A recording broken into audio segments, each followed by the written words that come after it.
Hello aspirants, I am आभास माथुर। देखो, अपन इस चैनल पर पढ़ रहे हैं करंट अफेयर्स। और अपन ऐसे सेक्शन वाइज नहीं पढ़ रहे कि एक साथ पॉलिटी के अपन ने कंप्लीट कर लिए, इकोनॉमी के कर लिए, इंटरनेशनल रिलेशन के कर लिए। जैसे यूपीएससी के पेपर में आते हैं ना मिक्स वे में, तो अपन मिक्स वे में ही पढ़ रहे हैं जिससे अपने माइंड को आदत हो जाए अलग अलग टाइप के टॉपिक्स को देखने की, अलग अलग टाइप के क्वेश्चंस को करने की, एक साथ एक फ्लो में। क्योंकि पेपर में तो एक साथ ही आते हैं सवाल। अगर अपन पढ़ेंगे इकोनॉमिक्स का एक सेक्शन पूरा 4-5 घंटे की वीडियो बना के, पॉलिटी की 4-5 घंटे की वीडियो बना के, तो अपन पढ़ तो लेंगे उस समय, पर अपने दिमाग में बैठेगा नहीं, अपने को याद नहीं होंगे, दिमाग में बैठेगा नहीं, तो अपन गलत कर लेंगे पेपर में, कंफ्यूज हो जाएंगे पेपर में। ऐसे पढ़ने का एक ही फायदा है कि हम पेपर के समय कंफ्यूज नहीं हो। वरना एक साथ पॉलिटी पढ़ाना तो बहुत आसान है, पर अपने को पेपर क्लियर करना है, अपना टारगेट क्या है, प्रीलिम्स क्लियर करना। तो उसके लिए तो अपने को ऐसे ही पढ़ना पड़ेगा जैसे यूपीएससी पेपर में सवाल पूछता है।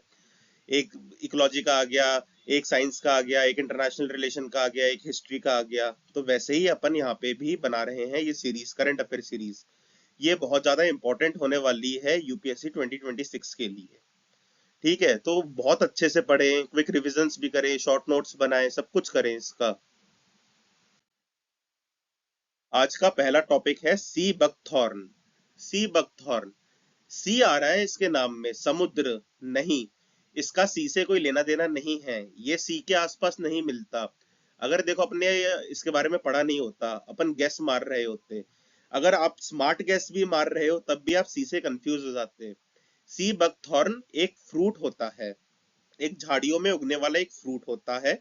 ये लद्दाख में उगता है, मतलब लद्दाख में उगता है और हिमाचल के कुछ कोल्ड डेजर्ट एरियाज में भी उगता है। लद्दाख का इसलिए कह रहे हैं क्योंकि इसको जीआई टैग मिला हुआ है। सी बकथॉर्न को कहाँ का जीआई टैग मिला हुआ है? लद्दाख का। आइए देखते हैं सी बकथॉर्न है क्या। सी बकथॉर्न एक तरह का फ्रूट होता है, मतलब श्रब्स होते हैं, श्रब्स में जो बेरी जैसा फ्रूट उगता है उसे सी बकथॉर्न कहते हैं। झाड़ियों में उगता है, ये पेड़ों पे नहीं उगता, ट्रीज पे नहीं उगता। It is a shrub that produces an orange yellow colored edible berry. Edible मतलब अपन इसे खा सकते हैं। क्या कलर होता है सी बकथॉर्न का? ऑरेंज और येलो टाइप का होता है। ये बेरी जैसा फ्रूट होता है जिसको खाया जाता है। इंडिया में ये कहाँ मिलता है? देखो, हिमालयन रीजन पे जहाँ पे पेड़ खत्म हो जाते हैं ना, ट्री लाइन खत्म हो जाती है, वेजिटेशन खत्म हो जाती है और कोल्ड डेजर्ट स्टार्ट होता है, तो ये कोल्ड डेजर्ट में ही उगता है। कौन से कोल्ड डेजर्ट में उगता है? लद्दाख के और स्पीति के। मेजरली ये लद्दाख में उगता है, पर हिमाचल का जो कोल्ड डेजर्ट वाला एरिया है ये वहां भी उगता है। हिमाचल में इसका लोकल नेम है चरमा। क्या नाम है? चरमा। ये कोल्ड डेजर्ट एरियाज जो है हिमाचल प्रदेश के, जैसे लाहौल हो गया, स्पीति हो गया, या किन्नौर का कुछ रीजन हो गया, ये वहां पे भी उगता है। ठीक है, जहां जहां कोल्ड डेजर्ट है, अगर उत्तराखंड में कहीं कोल्ड डेजर्ट है, अरुणाचल प्रदेश में कोल्ड डेजर्ट है, सिक्किम के कोल्ड डेजर्ट है, हिमाचल का, लद्दाख का, मेजरली तो ये लद्दाख में उगता है और थोड़ा बहुत ये हिमाचल के कोल्ड डेजर्ट में भी उगता है। वरना कहीं भी थोड़ा बहुत उग सकता है, पर जीआई टैग इसको लद्दाख का ही मिला है। देखो, इसके मेडिकल बेनिफिट्स भी बहुत ज्यादा होते हैं। लद्दाख के लोकल लोग इसे फोक मेडिसिन की तरह यूज करते हैं, क्योंकि ये ट्रीट करता है स्टमक को, हार्ट को और स्किन प्रॉब्लम्स को। इसमें ना विटामिन सी बहुत ज्यादा होता है, सी बकथॉर्न में विटामिन सी बहुत ज्यादा होता है। नाम ही सी बकथॉर्न है तो विटामिन सी ही ज्यादा होगा।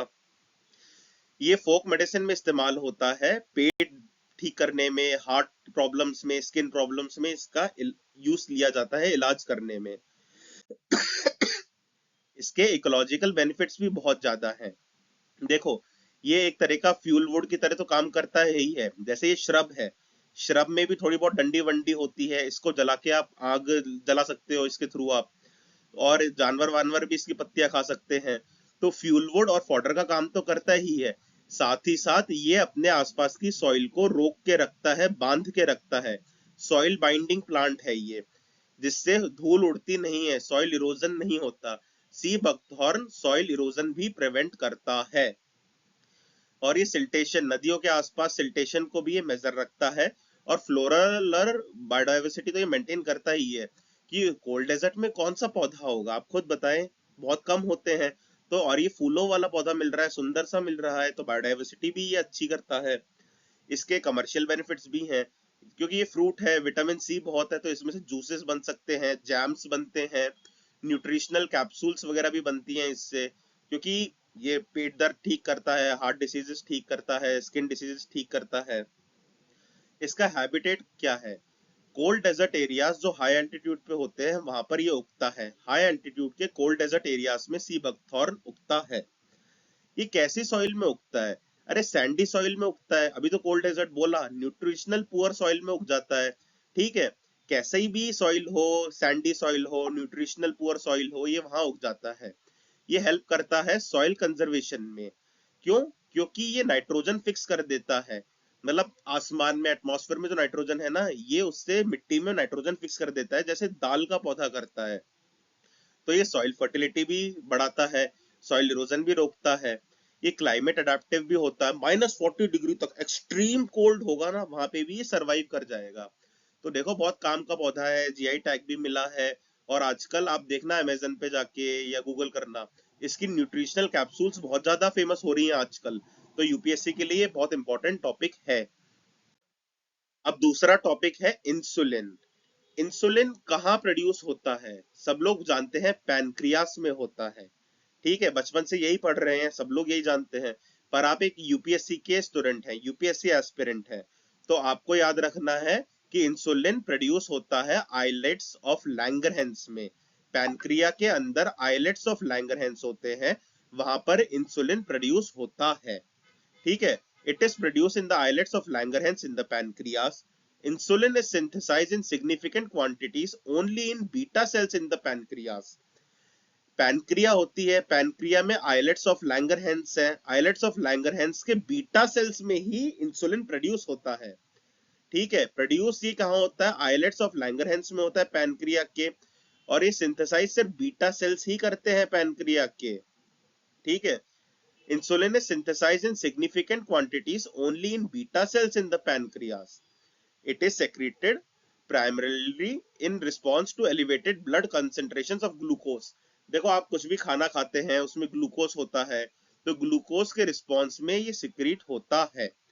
Insulin thus can regulate blood glucose and the body senses and responds to rise in blood glucose by secreting insulin. देखो इंसुलिन क्या करता है? रेगुलेट करता है ब्लड ग्लूकोज को, and the body senses and the response to rise in blood glucose by secreting insulin. देखो insulin pancreas में निकलता है, इतना तो सब जानते हैं, पर ये प्रोड्यूस कहाँ होता है? ये पैनक्रिया के अंदर आइलेट्स ऑफ लैंगरहैंस होते हैं। ये इंपॉर्टेंट है, यहाँ से सवाल आ सकता है कि इंसुलिन प्रोड्यूस कहाँ होता है। पैनक्रिया में आइलेट्स ऑफ लैंगरहैंस होते हैं, वहां तो ये प्रोड्यूस होता है। और ये सिंथेसाइज कहाँ होता है? सिर्फ बीटा सेल्स में होता है पैनक्रियास में। देखो फंक्शंस ऑफ इंसुलिन। इंसुलिन की मदद से ही लीवर, मसल या फैट टिश्यूज टेक अप करते हैं ग्लूकोज फ्रॉम ब्लड। ठीक है, इंसुलिन की मदद से ही लीवर, मसल या फैट टिश्यूज ग्लूकोज लेते हैं ब्लड में से और उसे कन्वर्ट करते हैं ग्लाइकोजन में। ठीक है, इंसुलिन की मदद से ही ग्लूकोज कन्वर्ट होता है ग्लाइकोजन में और फिर जाके स्टोर हो जाता है लिवर और मसल्स में। मेजर फंक्शन तो यही है इंसुलिन का, कि इंसुलिन की मदद से ही लीवर, मसल्स और फैट टिश्यूज ग्लूकोज लेते हैं ब्लड में से और उसे कन्वर्ट करते हैं ग्लाइकोजन में, और फिर ग्लाइकोजन जाके स्टोर होता है लिवर में एंड मसल्स में। ग्लाइकोजन को ही हम एक तरीके से एनर्जी के रूप में यूज करते हैं। Insulin also prevents the utilization of fat as an energy resource. देखो इंसुलिन आपकी बॉडी है, आपकी बॉडी में कुछ फैट स्टोर होता है, तो आपकी बॉडी में फैट स्टोर होता है और एक ग्लाइकोजन होता है। तो आपकी डेली बॉडी एक्टिविटीज ग्लाइकोजन की मदद से ही पूरी होती है और फैट को एनर्जी रिसोर्स की तरह यूज नहीं करने देता इंसुलिन, कि अभी ग्लाइकोजन है अपने पास तो इसे ही यूज करो, रिजर्व वाले में अपन क्यों जा रहे हैं। देखो अपने पास फ्यूल होता है, पहले अपन नॉर्मल फ्यूल यूज करते हैं जो कंटिन्यूस फ्यूल है। अगर कंटिन्यूस फ्यूल बंद हो जाता है तभी हम जाके रिजर्व फ्यूल यूज करते हैं ना। तो इंसुलिन भी यही करता है कि फैट जो हमारा एज अ रिसोर्स, मतलब एज अ रिजर्व स्टोर्ड है अपनी बॉडी में, उसे यूटिलाइज नहीं करने देता। ठीक है, पर अगर आपकी बॉडी में इंसुलिन नहीं बनता या इंसुलिन बहुत कम मात्रा में बनता है, तब ग्लूकोज आपकी बॉडी नहीं यूटिलाइज कर पाती ग्लाइकोजन में कन्वर्ट करके, फिर जो आपकी एनर्जी है वो रिजर्व फैट टिश्यू से ही ली जाती है। ठीक है, अगर आप में इंसुलिन कम बन रहा है तो आपकी बॉडी फैट टिश्यूज में से ही एनर्जी लेगी, और अगर फैट टिश्यूज खत्म हो गए एक टाइम के बाद तो आप में कमजोरी आ जाएगी, आप अपनी डेली एक्टिविटीज नहीं कर पाएंगे, इसलिए इंसुलिन बहुत ज्यादा जरूरी है। ठीक है, insulin also controls other body systems and regulates the amino acid Uptake by body cells. आपकी बॉडी में जो एमिनो एसिड का अपटेक होता है ना बॉडी सेल्स का, वो भी इंसुलिन ही कंट्रोल करता है और रेगुलेट करता है एमिनो एसिड अपटेक को बाय बॉडी सेल्स। सिंपल सी बात है, मानो आपने खाना खाया, खाना खाया तो ग्लूकोज आया आपकी बॉडी में, आपके ब्लड में ग्लूकोज आया, आप खाना खाएंगे तो आपके ब्लड में ग्लूकोज आएगा। ठीक है, तो आपके ब्लड में ग्लूकोज को ग्लाइकोजन में कन्वर्ट कौन करेगा? इंसुलिन की मदद से होगा ये काम। इंसुलिन की मदद से ग्लूकोज ग्लाइकोजन में कन्वर्ट होगा और जाके स्टोर हो जाएगा लिवर और मसल में। फिर आपकी बॉडी को कोई भी एक्टिविटी करनी होगी तो ग्लाइकोजन से वो एक्टिविटी हो जाएगी, और फैट जो अपना रिजर्व के रूप में फैट रखा है वो यूज नहीं होगा, ये इंसुलिन रोकेगा उसका यूटिलाइजेशन। ठीक है, पर अगर आपकी बॉडी में इंसुलिन कम है या है ही नहीं तो आपकी बॉडी फैट टिश्यूज का इस्तेमाल करेगी, फैट टिश्यूज का इस्तेमाल करेगी एनर्जी के लिए, तो एक टाइम पे वो खत्म हो जाएंगे तो प्रॉब्लम हो जाएगी। तो ये काम है इंसुलिन का, बहुत जरूरी काम है।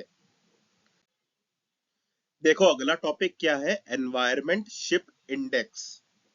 जैसा कि इसका नाम लग रहा है एनवायरमेंट शिप इंडेक्स, तो ये शिप का इम्पैक्ट देखता है एनवायरमेंट पे क्या है। शिप का इम्पैक्ट क्या है एनवायरमेंट पे, वही देखता है एनवायरमेंट शिप इंडेक्स। जो शिप एनवायरमेंट पे कम नुकसान कर रही है उसको ये थोड़े इकोनॉमिक बेनिफिट्स दे देते हैं कि आप बहुत अच्छा काम कर रहे हैं, आप एनवायरमेंट को नुकसान कम पहुंचा रहे हैं तो आप अच्छा काम कर रहे हैं, तो रिवॉर्ड के रूप में आपको इकोनॉमिक बेनिफिट्स मिलने चाहिए, ये सिस्टम है। एनवायरमेंट शिप इंडेक्स ये लॉन्च हुआ था 2011 में। ठीक है, किसने लॉन्च करा था?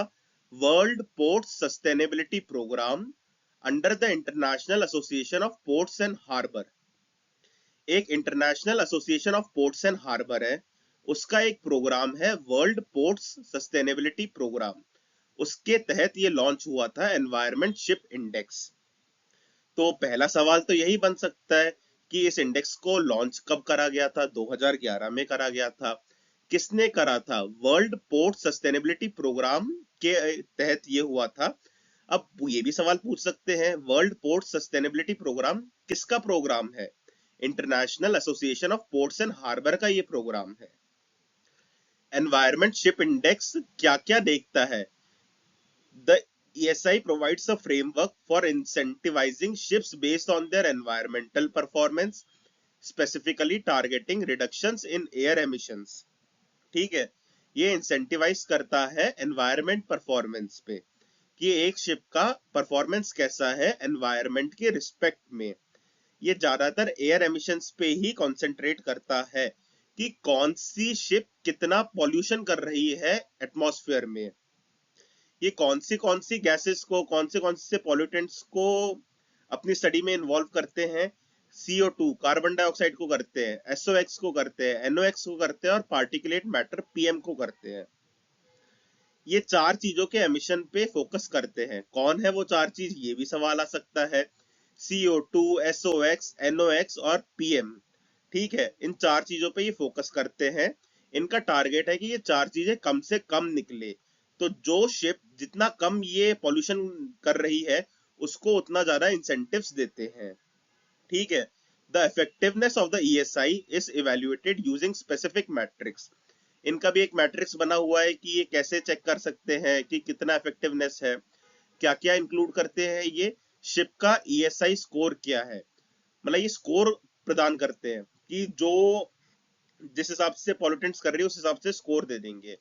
तो इनके मैट्रिक्स में क्या क्या होता है? शिप का ESI score which is derived from factor such as engine efficiency. Score कैसे डेवलप करते हैं ये? इन फैक्टर्स से, जैसे इंजन एफिशिएंसी से, फ्यूल एफिशिएंसी से, implementation of emission reduction technologies. ठीक है, क्या क्या देखते हैं कि इंजन कैसा परफॉर्म कर रहा है, इंजन कितना एफिशिएंट है, इनका फ्यूल कितना एफिशिएंट है, क्या ये एमिशन रिडक्शन टेक्नोलॉजीज इंप्लीमेंट कर रखी हैं कि एमिशन नहीं होए, एमिशन होए तो फिल्टर होके होए, कैसे होए। ठीक है। एनवायरमेंट शिप इंडेक्स कब लॉन्च हुआ था? 2011 में हुआ था। कौन से प्रोग्राम के अंडर हुआ था? वर्ल्ड पोर्ट सस्टेनेबिलिटी प्रोग्राम के अंडर हुआ था। ये वर्ल्ड पोर्ट सस्टेनेबिलिटी प्रोग्राम कौन से ऑर्गेनाइजेशन का है? International association of ports and harbour का ये प्रोग्राम है। ठीक है। The environment ship index provides a framework for incentivising ships based on their environmental performance, specifically targeting reductions in air emissions such as CO2, SOx, NOx, and particulate matter. The effectiveness of the ESI is evaluated using specific metrics, including a ship's ESI score, which is derived from factors such as engine efficiency, fuel efficiency, implementation of emission reduction technologies. ठीक है, ये सारी बातें ध्यान रखनी है अपने को कि 2011 में ये एनवायरमेंटल शिप इंडेक्स लॉन्च हुआ था, वर्ल्ड पोर्ट सस्टेनेबिलिटी प्रोग्राम ने इससे लॉन्च करा था। ये प्रोग्राम किसके अंडर आता है? International association of ports and harbour के अंडर आता है। ये मोटा मोटा यही देखता है कि एनवायरमेंट में शिप कैसी परफॉर्म कर रही है, ये पॉल्यूशन कितना कर रही है, किन चीजों का पॉल्यूशन इनका कम करने का मेन टारगेट है, वो है CO2, SOx, NOx और पार्टिकुलेट मैटर। ठीक है। ये एक मैट्रिक्स बना रखा है इन्होंने जिसके तहत ये शिप का ESI स्कोर निकालते हैं। वो स्कोर किन किन चीजों पे डिपेंड करता है? इंजन की एफिशिएंसी पे, फ्यूल की एफिशिएंसी पे, और उन्होंने इंप्लीमेंट कर रखे हैं क्या? एमिशन रिडक्शन टेक्नोलॉजीज, इन सब पे डिपेंड करता है। देखो, ये एनकरेज करने के लिए होता है ग्रीन शिपिंग। इनका मेन टारगेट होता है कि हम ग्रीन शिपिंग कैसे एनकरेज कर सकते हैं। Ships with better environmental performance receive higher scores. जो अच्छा एनवायरमेंट के प्रति अच्छा परफॉर्म करेंगे उनका स्कोर होगा हायर, और वो एलिजिबल हो जाएंगे इंसेंटिव्स में। इंसेंटिव्स कैसे मिलेंगे इनको? कि पोर्ट फीस में रिडक्शन मिल जाएगा। जो भी शिप जाती है उसको पोर्ट फीस देनी पड़ती है पोर्ट पे जाने के लिए। तो जो ग्रीन शिपिंग की तरफ जा रही होगी शिप, या मतलब एनवायरमेंटली अच्छा परफॉर्म कर रही होगी, ESI स्कोर जिसका ज्यादा होगा शिप का, उसको रिडक्शन मिलेगा पोर्ट फीस में। और इसका पार्टिसिपेशन कैसा है? क्या इसका पार्टिसिपेशन कंपलसरी है? नहीं, ये वॉलेंटरी पार्टिसिपेशन है। जो भी शिप के ओनर्स होंगे ना, वो वॉलेंटरली रजिस्टर कर सकते हैं अपने वेसल को और रिपोर्ट कर सकते हैं फ्यूल कंजम्पशन डेटा। ठीक है। जितना हम पॉइंट ए से पॉइंट बी तक गए, नॉर्मली हमें लगता था 100 लीटर फ्यूल, पर हमने ऐसी टेक्नोलॉजी लगाई कि अब हमें 80 लीटर फ्यूल ही मिल रहा है, तो इनका अच्छा स्कोर आएगा। ठीक है। स्कोरिंग सिस्टम क्या है? 0 से 100 तक इनका स्कोर होता है। 100 का मतलब कि जीरो एमिशन कर रही है, बेस्ट शिप है, एनवायरमेंटली बहुत अच्छा परफॉर्म कर रही है वो शिप, ग्रीन शिपिंग है ये तो। ठीक है। क्या क्या आ सकता है कि कंपलसरी पार्टिसिपेशन है? ऐसा सवाल पूछ सकती है यूपीएससी। नहीं, इसका कंपलसरी पार्टिसिपेशन नहीं है, ये वॉलेंटरली पार्टिसिपेशन है कि जिसकी मर्जी होगी वही पार्टिसिपेट कर सकता है, इसमें कंपल्शन नहीं है। स्कोरिंग सिस्टम 100 बेस्ट है, 0 वर्स्ट है। ये ग्रीन शिपिंग को एनकरेज करने के लिए बनाया गया है। अब आती है global risk report. Global risk report risk के बारे में बताती है कि ग्लोबली क्या रिस्क है, कि ग्लोबल सोसाइटी पूरे अर्थ पे अभी क्या रिस्क है, सबसे ज्यादा क्या रिस्क है। ठीक है। इसके बारे में बताती है ग्लोबल रिस्क रिपोर्ट। ये कौन लॉन्च करता है? वर्ल्ड इकोनॉमिक फोरम लॉन्च करता है global risk report, WEF। World economic forum launch करता है ग्लोबल रिस्क रिपोर्ट। ठीक है। ये ऑफर करती है, it offers a comprehensive analysis of the most pressing global risk aiming to support decision makers in balancing immediate crisis with long term challenges. देखो, ये बताते हैं कि करंटली क्या ग्लोबल रिस्क है, या आने वाले समय में पूरी ग्लोब पे क्या रिस्क आ सकता है। तो उस रिस्क को देखते हुए आप पॉलिसी बनाएं और लड़े उस रिस्क से, ठीक करे कि सबसे कम नुकसान होए सोसाइटी पे उस रिस्क का। ठीक है। तो ये होता है ग्लोबल रिस्क रिपोर्ट का aim, aiming to support decision makers in balancing immediate crisis with long term challenges. Global risk होता क्या है? यहाँ डेफिनेशन दे रखी है, एक बार पढ़ो। Global risk is defined as the possibility of event और condition occurring that would significantly negatively impact a substantial portion of the world's GDP, population और natural resources। देखो, रिस्क क्या होता है? कोई भी एक ऐसा इवेंट या कोई ऐसी कंडीशन जो हमें नेगेटिवली इम्पैक्ट कर रही हो। रिस्क तो वही है ना कि हमें इससे खतरा है, हमें इससे नुकसान हो जाएगा, हम नेगेटिवली इम्पैक्ट होंगे इस चीज से, तो ये रिस्क है हमारे लिए। रिस्क में कोई भी कंडीशन भी हो सकती है, कोई इवेंट भी हो सकता है। तो ये तो एक नॉर्मल रिस्क की डेफिनेशन हो गई। ग्लोबल रिस्क क्या होगा? कि एक कोई ऐसा इवेंट या कोई ऐसी कंडीशन जो नेगेटिवली इम्पैक्ट कर रही है बहुत बड़े लेवल पे वर्ल्ड की जीडीपी को, बहुत बड़े लेवल पे वर्ल्ड की पॉपुलेशन को या नेचुरल रिसोर्सेज को। एक बार दोबारा पढ़ लेते हैं। Global risk is defined as the possibility of event और condition occurring that would significantly negatively impact substantial portion of the world's GDP, population और नेचुरल रिसोर्सेज। ठीक है, ये होता है ग्लोबल रिस्क रिपोर्ट के तहत जो डेफिनेशन दे रखी है। By identifying and analyzing potential threats and report assist governments, businesses and civil society in proactive risk management and strategic planning। अब देखो एक ये सवाल भी बन सकता है कि ग्लोबल रिस्क रिपोर्ट किस किस को चेतावनी देती है, किस किस से उम्मीद करती है। ये गवर्नमेंट से तो करती ही है, बिजनेसेस से भी करती है और सिविल सोसाइटी से भी करती है। क्योंकि देखो जो स्टेट होता है ना, स्टेट तीन तीन चीजों से बना होता है, गवर्नमेंट, बिजनेस और सिविल सोसाइटी। गवर्नमेंट, बिजनेस और सिविल सोसाइटी से ही स्टेट बनता है। इसलिए ग्लोबल रिस्क रिपोर्ट अपनी रिपोर्ट इन तीनों को भेजती है, क्योंकि सबको साथ मिलके काम करना होगा, तभी हम इतने बड़े रिस्क से बच सकते हैं। ठीक है, global risk report world economic forum जारी करता है। ये ग्लोबल रिस्क के बारे में बताता है कि अभी करंट वाला क्या है, फ्यूचर में क्या आने वाला है। फिर ये बताता किसको है, गवर्नमेंट को बताता है, बिजनेस को बताता है, सिविल सोसाइटी को बताता है, और उनको बोलता है कि तुम ऐसे डिसीजंस बनाओ, ऐसी पॉलिसी बनाओ जिससे हम इस रिस्क को मिटिगेट कर सके, इस रिस्क को मैनेज कर सके एक स्ट्रेटेजिक प्लानिंग के थ्रू। ये काम है ग्लोबल रिस्क रिपोर्ट का। देखो इन्होंने काफी टाइप के थ्रेट्स बताते हैं ये, economic threat, environmental threat, geopolitical threat, societal threat या टेक्नोलॉजिकल थ्रेट। देखो थ्रेट तो हर तरह के होते हैं, इकोनॉमिकल थ्रेट भी होता है कि मंदी आ गई है, बड़ी प्रॉब्लम हो गई, या कहीं इन्फ्लेशन बहुत ज्यादा हो गया। एनवायरमेंटल थ्रेट की मतलब ग्लोबल वार्मिंग बढ़ गई। जियोपॉलिटिकल थ्रेट की मतलब हमले हो रहे हैं, दो देश आपस में युद्ध कर रहे हैं। सोसाइटल थ्रेट की रेशियल वायलेंस बहुत हो रहा है, अराजकता फैल रही है। टेक्नोलॉजिकल थ्रेट की स्कैम्स हो रहे हैं, डैम्प वगैरह हैक करे जा रहे हैं। तो इन्होंने ना हर टाइप के रिस्क पे एक कलर कोड असाइन कर रखा है। एक बार ऐसे ही बेटर अंडरस्टैंडिंग के लिए देख लो, पूछेंगे तो नहीं यूपीएससी वाले, ऐसे सवाल थोड़ा ना पूछेंगे। इकोनॉमिक को इन्होंने ब्लू कलर कोड दे रखा है, एनवायरमेंटल को इन्होंने ग्रीन दे रखा है, जियोपॉलिटिकल को इन्होंने ऑरेंज दे रखा है, सोसाइटल को इन्होंने रेड दे रखा है और टेक्नोलॉजी को इन्होंने पर्पल दे रखा है। देखो इन 5 टाइप के रिस्क के बारे में बात करती है ये रिपोर्ट। अगर पूछ लें कि ये रिस्क रिपोर्ट किन 5 चीजों के बारे में बात करती है, economical risk, environmental risk, geopolitical risk और सोसाइटल रिस्क और टेक्नोलॉजिकल रिस्क, इन 5 टाइप के रिस्क के बारे में बात करती है ग्लोबल रिस्क रिपोर्ट। देखो 2025 की ये रिपोर्ट है, वर्ल्ड इकोनॉमिक फोरम ने जारी करी है। तो इमीडिएट रिस्क क्या बताए हैं इन्होंने, अगले 2 साल में आने वाले रिस्क क्या बताए हैं, और अगले 10 साल में आने वाले रिस्क क्या बताए हैं इन्होंने, आइए एक बार देख लेते हैं। इमीडिएट रिस्क जो करंट रिस्क है उसमें सबसे बड़ा है स्टेट बेस्ड आर्म कॉन्फ्लिक्ट। आप देख ही रहे हैं हर तरफ कितनी युद्ध हो रहे हैं, अलग अलग देश लड़ रहे हैं। एक्सट्रीम वेदर इवेंट्स, ये एनवायरमेंटल आ गया कि हॉट वेव आ रही है, कहीं कोल्ड वेव आ रही है। जियो इकोनॉमिक कन्फ्रंटेशन हो रहा है, टैरिफ वॉर्स हो रही हैं। ठीक है, तो ये तो इमीडिएट रिस्क है। फिर अगले 2 साल में क्या रिस्क आने वाले हैं, misinformation and disinformation. देखो एआई से बहुत ज्यादा इंफॉर्मेशन मिसलीड हो रही है, डिस इन्फॉर्मेशन हो रही है। डीप से मतलब क्या क्या बन रहा है, डीप फेक वगैरह बन रहा है। फिर एक्सट्रीम वेदर इवेंट्स तो आने ही हैं, स्टेट बेस्ड आर्म कॉन्फ्लिक्ट्स बढ़ने वाली है।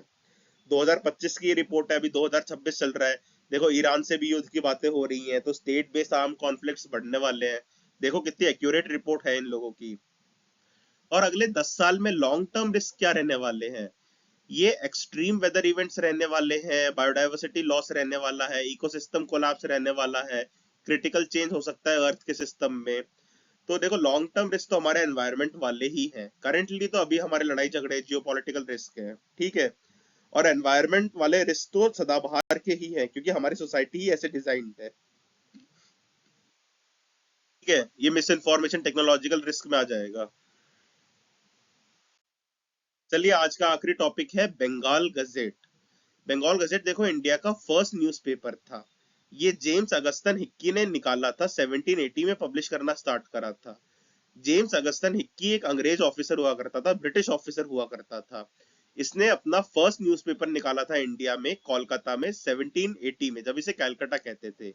ये वीकली न्यूज़पेपर था, ये इंग्लिश में पब्लिश होता था। 1780 से तो ये पब्लिश होना शुरू हुआ, पर ये 1782 में ही क्लोज हो गया, क्योंकि इसने कुछ क्रिटिसाइज कर दिया था तब के गवर्नर जनरल वॉरेन हेस्टिंग को। देखो, मीडिया तो किसी को पसंद नहीं होती, चाहे अंग्रेज ऑफिसर ही निकाल रहा हो तब भी अंग्रेजों को पसंद नहीं थी मीडिया। तब की मीडिया देखो कितनी दबंग होती थी, खुद अंग्रेज है तब भी अपने गवर्नर जनरल को क्रिटिसाइज कर रहा है। ये होती थी इंडिपेंडेंसी मीडिया की उस जमाने में। देखो, बंगाल गजेट क्या है? इंडिया का फर्स्ट न्यूज़पेपर है। इस पे बहुत सवाल पूछे यूपीएससी ने और आगे भी पूछेगा। बंगाल गजेट इंडिया का फर्स्ट न्यूज़पेपर है। ये जेम्स अगस्टन हिक्की ने पब्लिश करा था 1780 में। जेम्स अगस्टन हिक्की ने इसे पब्लिश करा था 1780 में। ये वीकली न्यूज़पेपर था, ये डेली न्यूज़पेपर नहीं था, ये वीकली न्यूज़पेपर था। ये इंग्लिश में छपता था, भले ही इसका नाम बंगाल गजेट हो, पर ये इंग्लिश में छपता था। ये कहाँ छपता था? ये कैलकाटा में छपता था। ठीक है, पर ये 1782 में ही क्लोज हो गया था, क्योंकि इसने क्रिटिसाइज कर दिया था गवर्नर जनरल वॉरेन हेस्टिंग को। तो इससे ये भी याद रखो 1782 में गवर्नर जनरल कौन था? वॉरेन हेस्टिंग था। ठीक है, ये पूरी स्लाइड नोट्स में लिख लेना, बहुत इंपॉर्टेंट टॉपिक है ये मॉडर्न हिस्ट्री का। चलिए, थैंक यू। ये लेक्चर कैसा लगा आप लोगों को, बताइए क्या।